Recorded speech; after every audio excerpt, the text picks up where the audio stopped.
That's right, Chris. Chances are you probably have several of these in your house. Not one, not two, not three, not four, but 5 shots fired into this house.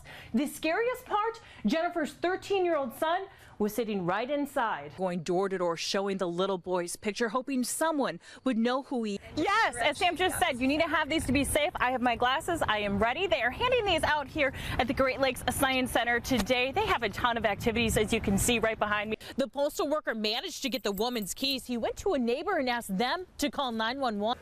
Yeah, this all happened about a half an hour ago. We're just outside of 30th and Cedar. Now, what police tell us is that several people were shot. You can see them working this scene behind me. They have the yellow crime scene tape up. They're talking to neighbors, trying to figure out exactly what happened. Now, we talked to a witness who said a man came in to the courtyard here. He was masked. He had long dreadlocks. Hatch says it's possible for the drones to fall out of the sky. He says the way technology has advanced, it's pretty uncommon. If you drive up and down Luelda Avenue in Parma, this is crazy.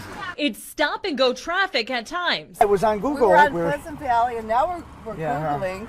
Where is this place at? Everyone wants to see Steve, go over there. I'll take a picture. Nick Meyer's latest Halloween decoration. That is an Imperial armored transporter for troops, we'll say, and it's from Empire Strikes Back. 7 years ago, Meyer and his family started the tradition of building a Halloween display in the front yard. Every year, this guy puts out amazing things. I love it. I encourage it. It gets bigger every year. I think I kind of liked the clowns we did one year, and last year we did Friday the 13th Cabin is one of my favorites. This is AT-AT. Are you kidding me? I had to come here to see it for myself. It's just great. I love it. In case you were wondering, the AT-AT is 19 feet tall. One neighbor tells me he thinks they should add a Chewbacca on top. Last year was pretty awesome, and he pretty much topped it. You'd think some neighbors might not want to stare at a 2-story Star Wars character for a few weeks, but you'd be wrong. No, this is our 4th year living next door to them, and we love it. People will continue to stop,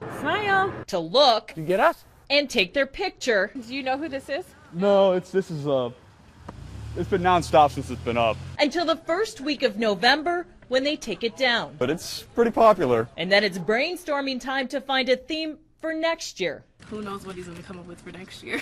Let this be a lesson. Now, the family tells me they think lightning struck this tree, then it went up the driveway, boosted up the car, then continued on into their house. It made me scream. It was the loudest sound I've ever heard. It sounded like a bomb went off. Donna Bloxage bolted out of her bed at 2:15 this morning when lightning struck her tree. We looked outside and we saw the car lights were on. It sounded like the engine was running. We thought, how could that possibly be? So we came outside and saw the airbag was deployed and sort of saw there was quite a bit of damage. The cement in her driveway popped up like popcorn. The current was so strong, firefighters told Donna it likely blew the car off the ground, slamming it back down so hard the tire blew. It made everything sort of explode, even down farther on both ends of the driveway. It took out our garage door opener. A water main just at the edge of the driveway also blew. No one can say for sure if it was related, but Cleveland Water tells me it has never happened before, and they're looking into it. The current also spread into Donna's home. I saw a little part of the front room carpet had started burning. And the lightning strike was so powerful, it actually blew out some of the outlets and light switches. You can see the charred marks from where it burned the wiring.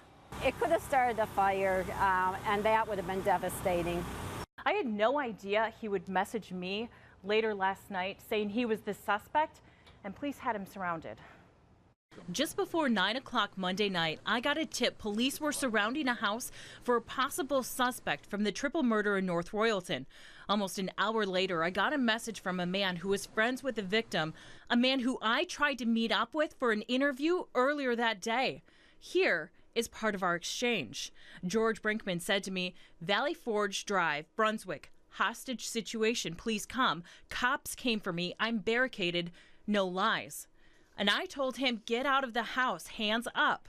I called Brunswick police and made sure they knew Brinkman was talking to me on Facebook Messenger. They told me to continue talking to him to encourage him to go to police. I said, "Can you tell me what happened?" And he responded, "I'm being blamed for Sue and her daughter's death. I had a broken hand since Friday. How could I control 3 adults with a broken hand?" He messaged me from just before 10 until 3 a.m. and was taken into custody around 5:30 a.m.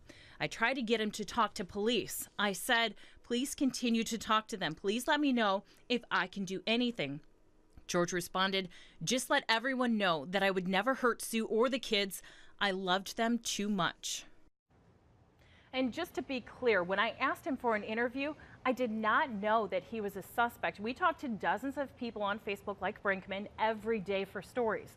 Now, it was hard for me as a mom of 2 daughters when I realized I was talking to a man accused of killing a mom and her 2 daughters. It was an unnerving evening for me. Unnerving for sure.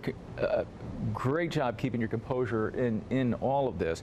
So I'm fascinated. The police said to go ahead and keep communicating with him as this was all going on. Yeah, he was responding to me. I don't know if he was responding to them, but they told me to keep encouraging him to talk to them, to try to go out of the house and leave with them so we could end peacefully. He was telling me later, like, goodbye, this is it. So I was worried how it was going to end. I was glad to hear at 5:30 in the morning that he went peacefully. And again, at one point you told him, go out with your hands up, try to end this. Okay. Right.